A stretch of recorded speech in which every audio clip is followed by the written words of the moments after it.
Hi, ChrissieCasters, and welcome to another episode. I'm excited about this because I've spun the wheel. And today we've landed on Music Makers, and joining me is one of the most fashionable men in the music biz and responsible for some of the defining songs of my and probably your generation. It is You Am I frontman, Tim Rogers. 12 albums, 5 solo albums, an amazing book. My God.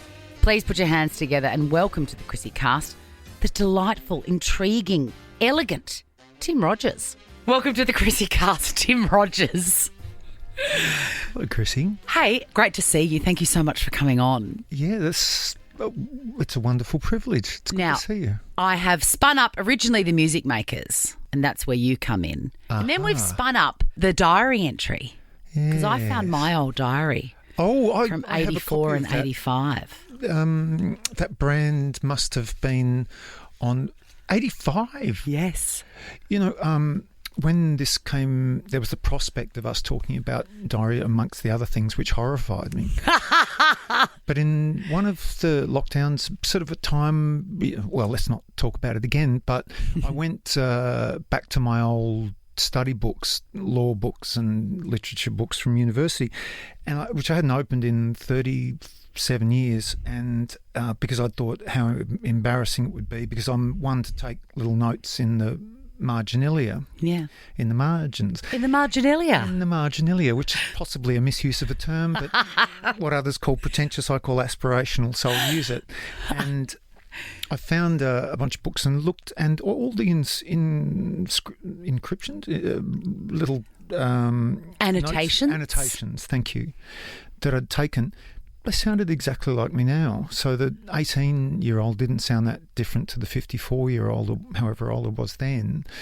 And it brought me quite a lot of peace for a while, because I disparaged that younger me as being a twit.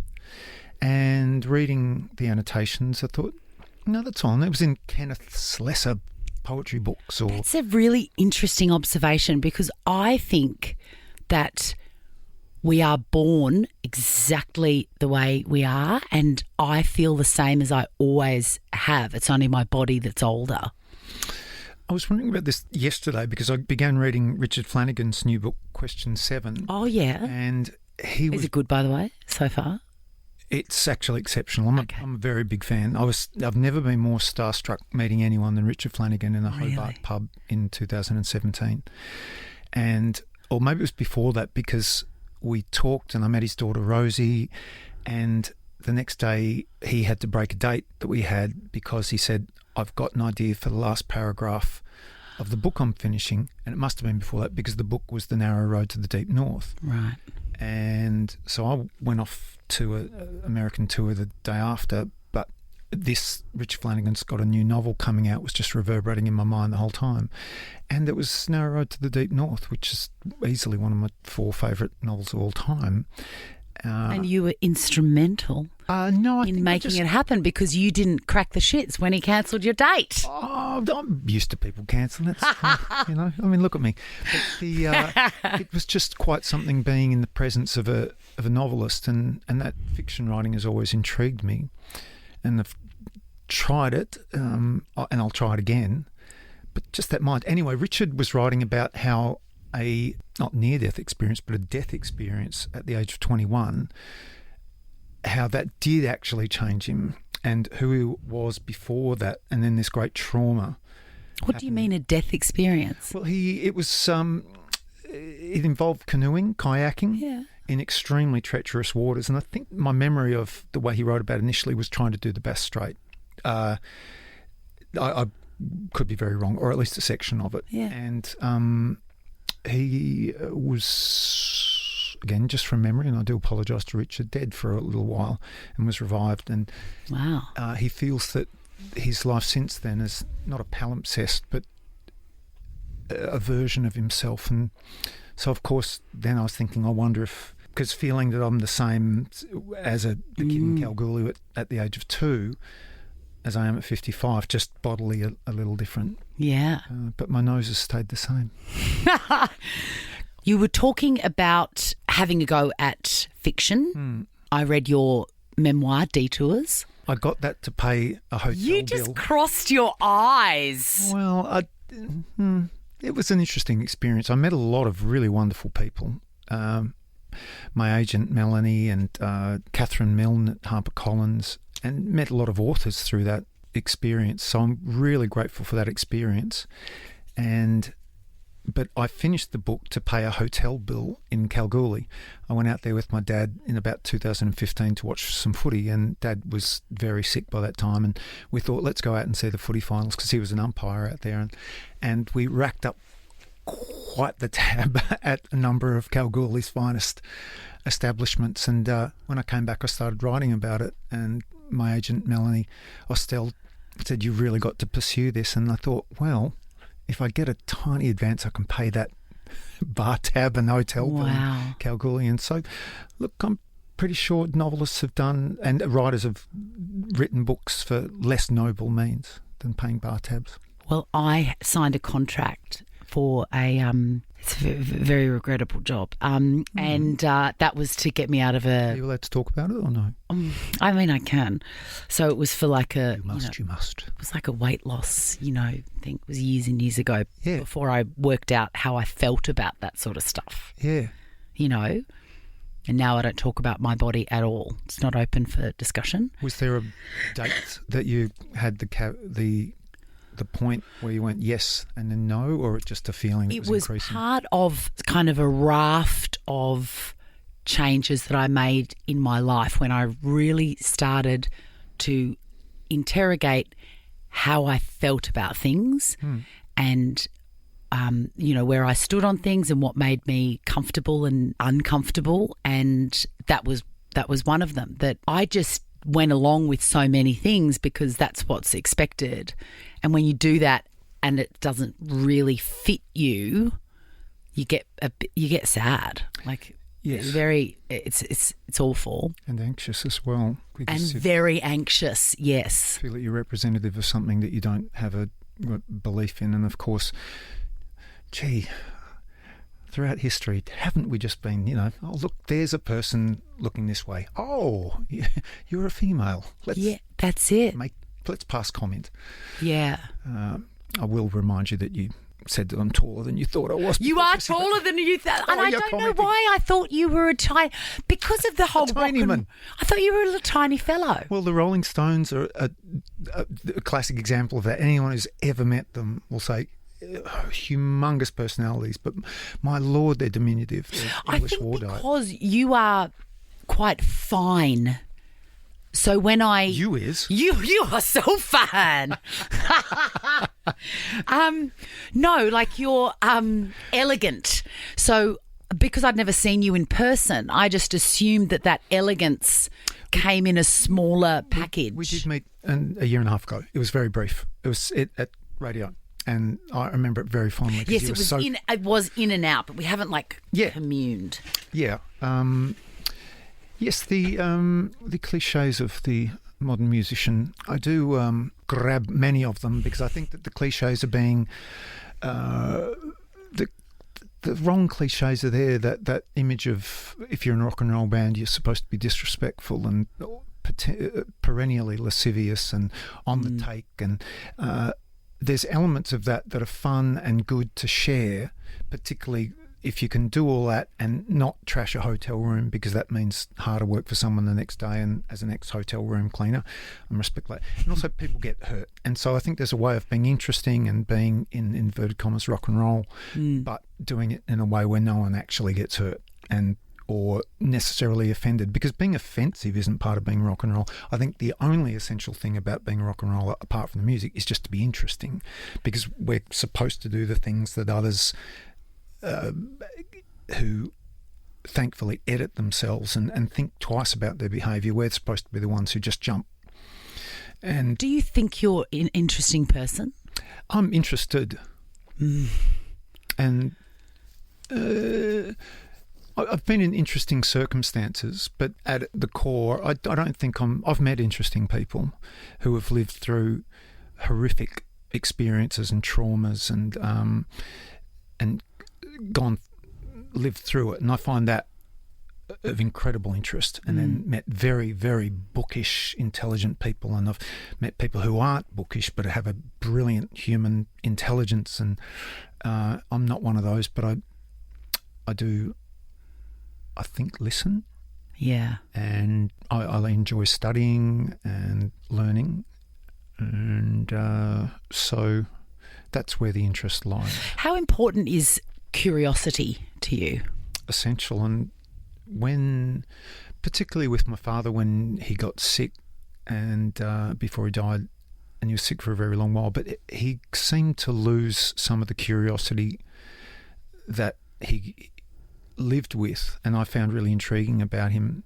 And it was mostly through pain, because he was in a lot of pain, and when you're in pain, it's very difficult to see outside of that. You can't think of anything else. No.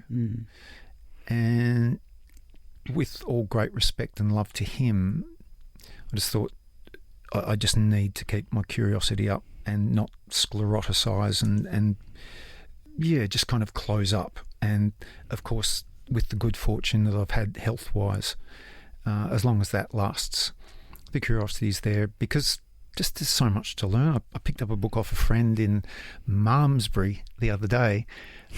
We get together and drink and play records, and this was actually drinking tea and playing records, which was an anomaly. But he had a book on quantum biology.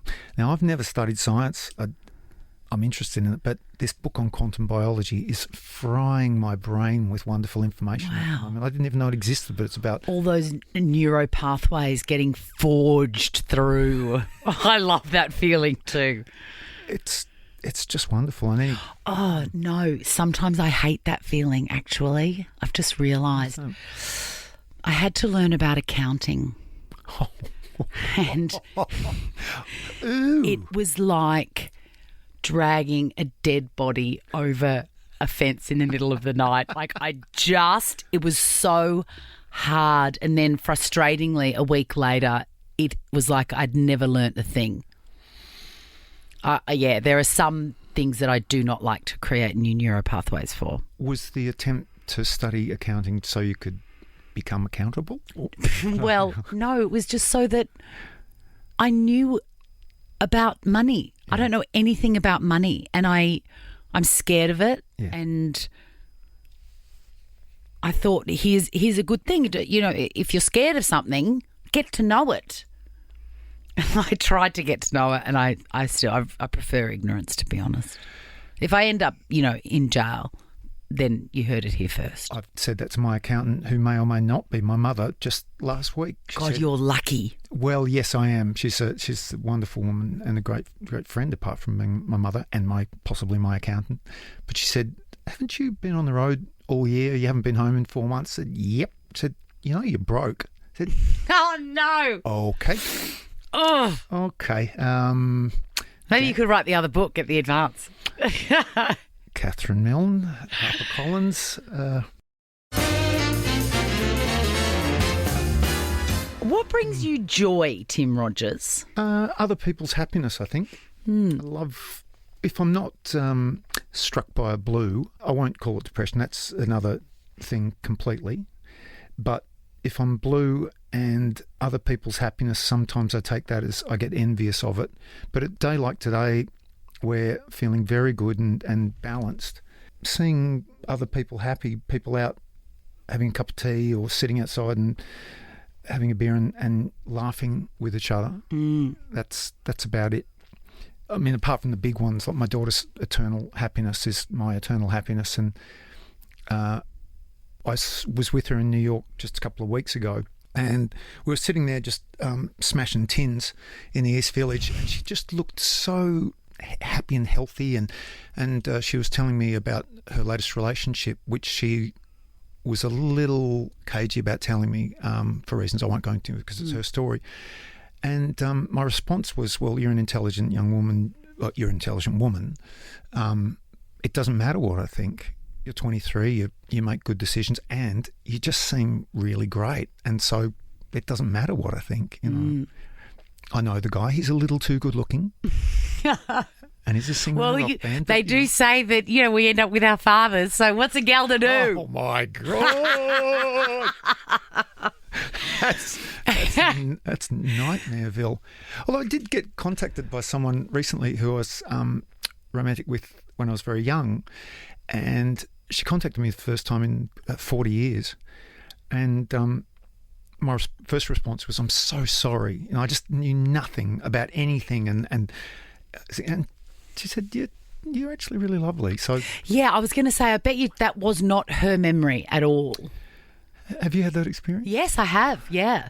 Well, A guy reached out to me, and I was like, "Oh my God, hi, how are you?" And he said, "Oh look, I've been feeling so bad about how it ended." And I was like, "What do you mean?" And he said, "Oh, I acted like a real dick and la la." And I said, "Honestly, what a waste of time for you to have spent all these years feeling guilty." Yeah. I feel no badness towards you, and that was not my memory at all. I don't even know what you're talking about. Isn't that interesting? Yeah. So never hang on to that sort of stuff, I don't think. Hang on to it. I think it's worth examining, and I look forward to meeting up with this human and talking about it, because and talking about that, and whether the obfuscation of memory is an obfuscation, or there's something in that. I don't particularly just want to give myself a free pass yet, because I haven't always been noble, and probably won't in the future at times, and just want to kind of check myself, because geez, people can justify a hell of a lot, can't they? And the more you read history, you see the way people can justify their actions has just historically always been. But don't you think that maybe, I think this is what happens in those situations. What you're feeling inside is maybe diabolical towards that person. Mm-hmm. But because we're human beings and we've learnt to communicate in a way that gets us what we want without completely annihilating the other person, I think you've manipulated the situation to your advantage without overtly, brutally tearing her heart out of her chest, and while it's still beating, taking a bite out of it. So you know how you were feeling, and it wasn't great, and that you're ashamed about that. But, this is how I sort of worked it out with this guy that reached out to me. Yeah.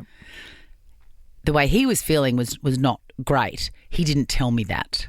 But he knows how he felt, and he doesn't feel that way anymore, and he's ashamed of it, and he sort of assumes that I knew that that's what was happening. I didn't. Because if you don't enunciate it, we're not mind readers. That's right. Unless you are actually a mind reader. How are you with compliments? Because I've read all sorts of stuff about you before this chat, and my God, people just say the nicest things about you. Like, ooh, not today. Yes, they do. It sort of gets levelled up with a wordsmith, a poet, a bon vivant, op shop dress dandy. I mean, I just love that anyway. I do buy second-hand clothes, but never from opportunity shops. I buy things for opportunity shops to keep the opportunity shops going, but I'm also a germaphobe. So if I buy something that hasn't been thoroughly... We are a match made in heaven, because I am mad for the laundry.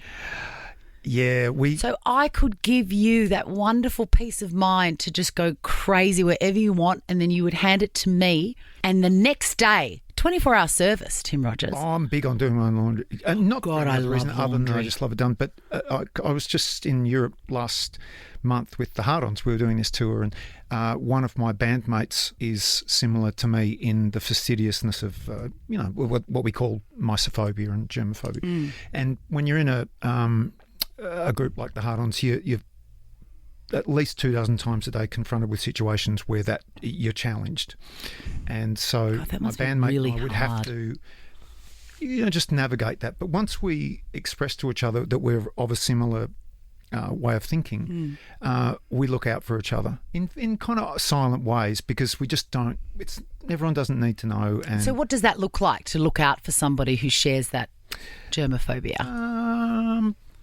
Do you just whip out a little sanitizer? Warm water and the soap, because the other thing to do is to not exacerbate the condition, because it's a drag, and I'd love not to be that way. And because were you like that way your whole life? from about 14 or 15, developed what now I guess would be diagnosed as an anxiety disorder. It was misdiagnosed. I was heavily medicated for it from about 16. But it was just an anxiety disorder, and in that I was having attacks that were so psychedelic, I thought they were drug-related because I was a fledgling drug taker at 14, 15, 13. And there really wasn't the language around it, or that maybe, I'm sure the knowledge was there, but it's just not something that you talked about. And so because I couldn't talk about it, then it just tumbled and tumbled and tumbled and grew and grew and grew until it became incapacitated by like 20 at law school in Canberra. And then I got asked to join a rock band. And the circumstances where you're confronted as a germaphobe in a touring rock band, it's just everywhere. And particularly if you fall into the whole romance of it, where you're supposed to be this freewheeling laissez-faire bohemian. A flaneur, which is one of my favourite words. Walking is the greatest of all exercises.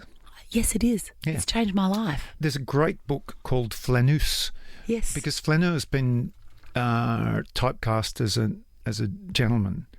And Lauren Elkin, I think her name was, wrote this great book, Flaneur, and it's about being an observer as a woman on the streets. And she talks about because women are generally observed. You can get by looking like someone like me, but she's saying as a young woman, as a middle-aged woman, whatever, to be an observer gets looked at differently. That you can't just walk around and cast an eye on everything. It's like when I ask my friends, can you go out to a bar or a cafe and take a book and be left alone? And 100% of my friends who aren't sort of cis, is that word, males, say, no, it just doesn't happen. It's not worth it. What happens? They get approached or get asked, or, are you okay? Is there something wrong? Whereas someone like me can take a book to a bar and finish Ulysses in an 8-hour sitting and not Well, I'm the one person that you're going to ask that question to that says, yeah, I would absolutely be left alone and have been my whole life. You? Yeah. Really? Absolutely. Blown my theory sky. I'm so sorry. I'm so sorry to tell you. I'm glad. Yeah, that's and I love to do it too. I love it. Taking a book or a notepad. Doing anything on your own is my favourite thing. A really, really good friend of mine who's a singer, a woman, said, do you go out to bars or a cafe by yourself? She said, she can't, because she can't stand people looking at her as if she's a loser. She said, oh no, being by yourself out somewhere is, you are winning. Absolutely winning. I love it. I love being by myself, and I need it to maintain who I am. So can you be left alone even being you these days out in the world? I mean, pretty much, yeah. Yeah. I've had a very good experience of being recognisable, and I enjoy the little exchanges I have with people that I don't know. I love that. It gives me a little burst. Because I still never expect it, even though it does happen every day. It's a real delight. Because I remember, I'm like, oh, yeah, that's right. I've got a radio show and I've been on telly. And do you know what I mean? I get so thrilled by it.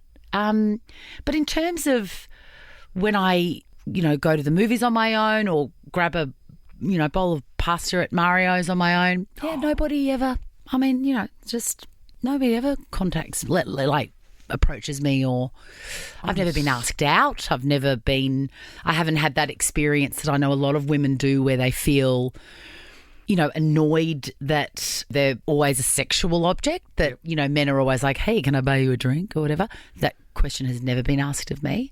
I've got this lovely kind of human experience in the world. It's nice. Perhaps that as you're now known to the public, but maybe pre to that, because you could do that and you wanted to do that, to be alone, that you, I can't think of a better term than give off an aura of, I'm absolutely content being here by myself. Yeah. And when someone gives that off, tend to kind of leave them alone. I was at my favourite bar in St Kilda, Cicciolina, and I love Cicciolina. yeah, it was my office for a while.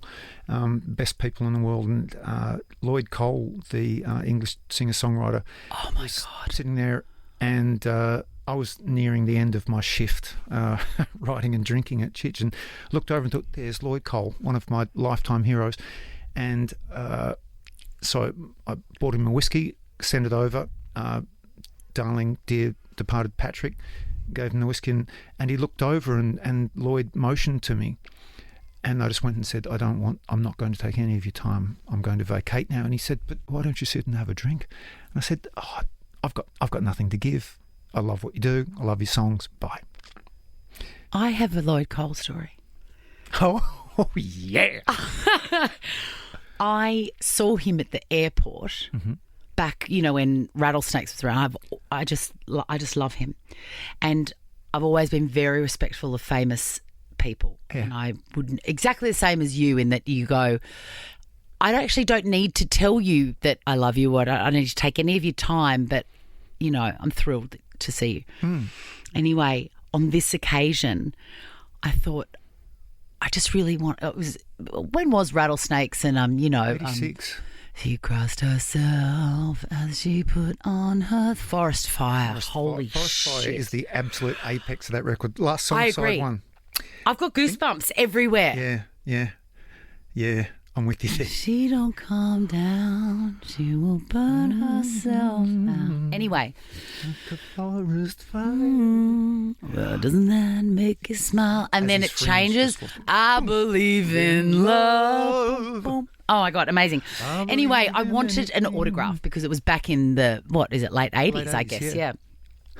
And I did approach him, and I got him to sign my Ansett ticket. And Ansett, that had the best sandwiches. Ansett the best was, sandwiches. yeah. And I've asked two people for their autographs in my whole life. One was Lloyd Cole at the airport, and one was Noah Taylor at a tram stop in Wattle Tree Road. And that is it. They're the only two I've ever got. And both in the late 80s. So Oh, Noah, I didn't get to know Noah, and we're not friends, but we're acquaintances. But we were in this party in Lancaster Gate in England, and there were loads of party jokes around, and got this wonderful opportunity to be in a corner with Noah and talk about anything any way he wanted the direction to go. And and what's he like, Magic? he's gorgeous, Yeah. really gorgeous. And Have you seen The Year My Voice Broke? Him and Ben only Mendelsohn. 24 times. Oh my God. Ben Mendelsohn still owes me $240, by the way. Why? I can't tell. For 25 years, and I keep reminding him of I it. loved that film so much. Yeah, it's And who was actually, the I reckon, girl who played Freya? Loane Carmen. Loane Carmen, who's an excellent songwriter. Yes, she's a And writer, yeah. Her daughter, Holiday Sidewinder, is killing it in England at the moment. She's an excellent songwriter as well. But Loane, wonderful woman. She wrote a great book about 4 years ago, Lovers, Dreamers, Fighters. Yeah. About her upbringing, really boho upbringing, and how Loane kind of just survived that and became, a wonderful mother and wife and friend and but There's nothing more important, really, than those three things. I actually think you're right, and she's got them all. Freya was, along with the character that Saskia Post played in Dogs in Space. So Freya was our big sister, Loane Carmen, and then Saskia Post's character in Dogs in Space, she was our other big sister. For all my family, for my brother and my sister, we just watched those films and go, we want these women as our older sisters, Yeah. And then getting to meet them. I didn't get to meet Saskia, but she died a couple of years ago. It's just... Yes, I know. It happens. You wrote something beautiful about your girlfriend at the time. I'm not sure whether you're still together. The hurricane.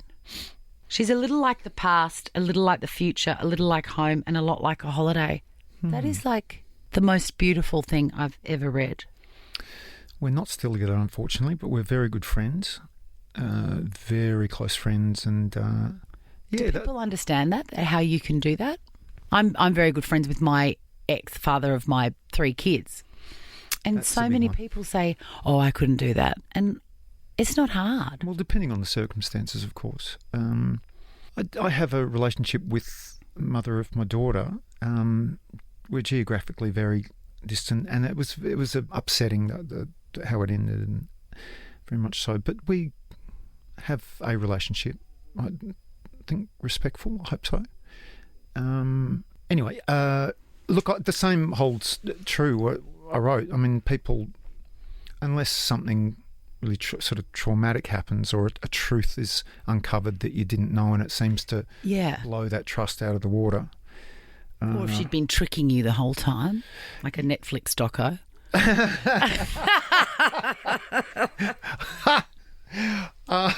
Like a Netflix doco. Yeah. Oh, we are in the modern world, aren't we?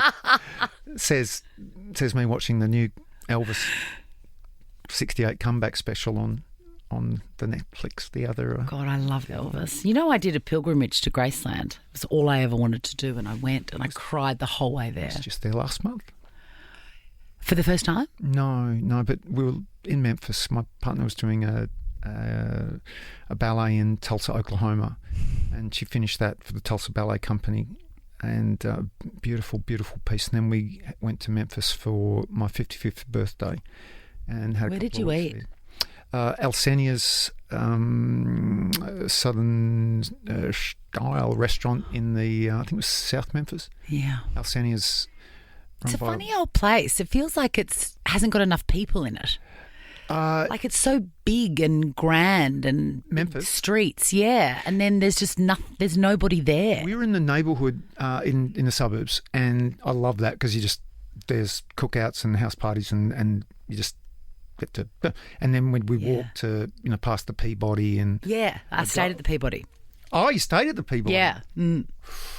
Wow. Yeah. Oh, I'd love that. And it had that gorgeous shop still there where Elvis would get his suits Lansky made. Brothers. Yeah. I could just go to Graceland every single day for the rest of my life and just look at it. This time I didn't go to Graceland. Really? Yeah, it's one of my big heroes is a photographer called William Eggleston, who's a Memphis native. He's still alive in his late 80s.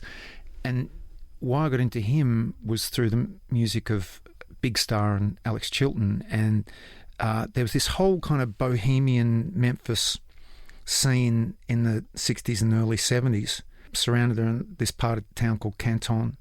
And it seemed to be everything was under the shadow of early rhythm and blues scene, and of course Presley. So this sort of bohemian underworld, this demi-monde, felt that they could exist because no one was paying attention in any of the big cities, and everyone came to Memphis wanting to know whether it was about B.B. King or Rufus Thomas or Elvis, So that was my fortnight of research, was into that kind of... Your hyperfixation for that particular trip. Yeah, they happen. They do happen. They happen to me too.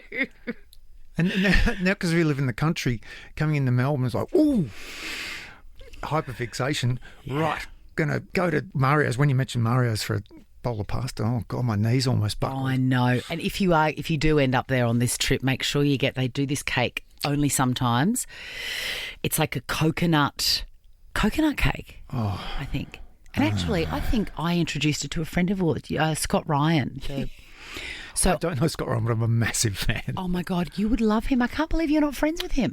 No, Tex had dinner with him recently. They were actually talking about it. It's about a work thing. And I was so excited because... Oh, he's magical. Yeah, and, well, my daughter told me about Scott. She said, Dad, have you seen this? And she sent the series on. It's just the finest television show. Like, it's extraordinary. I'm completely knocked out by it. Yeah. And that my 23-year-old New Yorker daughter told me about it just exacerbated the whole experience. But well, he's a genius, and he loves the coconut cake from Mario's, I will tell you. I've dropped over a whole half. I bought a half and took it over. He's like, what the bloody hell is going on here? Oh, I think it accepted. We didn't get to your diary entry. Let's finish with the diary entry that we started to talk about. Sure. all those many moons ago. Take it away. I'm not Tim Rogers. a regular diary entry-er. Oh, I love the John Lennon glasses. That's a look. They're $14. Bought in. Oh, well, it's sort Milan of the Truman other day. Capote, meets John Lennon. Thank you for mentioning Truman. I was hoping for James Joyce, but he was a dirty old man. This was a little tiny diary entry. It was only 4 years ago when one of my 100th attempt to curb my drinking. Oh, we didn't even talk this about entry that. is called the 100 Pages a Day Project because the only thing that stops me thinking about drinking is reading fiction. And so I thought if I read 100 pages a day, I'll not start on the tins first thing I wake up. So diary entry, January 22, 2021. It's not the first thing that comes to mind when waking. The first is wonder/worry. Wonder that I'm alive and worry that I'm alive. Not in the wonder and worry that must come with, for example, serious illness or warfare, but a wonder at how I sidestepped tragedy or injury and worry at how I possibly did. Then the second, or is it third thought, is a question. When can I start again? Because starting again is the only thing that will tranquilise the beehive delirious in chest and mind. That industrious, frantic, desperate rabble of drones, ... And I probably then went to the fridge. Please write another book, Tim Rogers. Do us all a bloody favour. Yeah, it's Oh, my God. Do you know who you look like with those glasses on? Put them back on. They completely change your look. John Waters. Oh, that's a massive compliment. Yes, you look exact. I want to get a photo of it. It's uncanny. I love that man. And Oh, you're going to love this sick. I'm going to send a photo. Hang on. Oh, okay. I'm going to send you that. Thank you so much because to be compared in any way to John Waters, the thinking and non-thinking person's crumpet.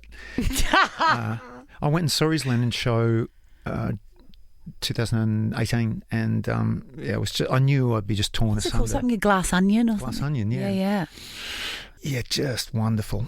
That voice. Yeah. Extraordinary. All the butter in my pockets melted, Chris. Completely. Hey, Tim Rogers, we are out of time. What an absolute joy. Will you please come back when we're not so rushed for time? I've got so much more I need to talk to you Until the about. next time, and I promise to bring in some stories. And I promise to bring in some Mario's coconut cake. Because if it's good enough for Scotty Ryan, it's good enough for Tim Rogers. I'm inching closer. Thank you.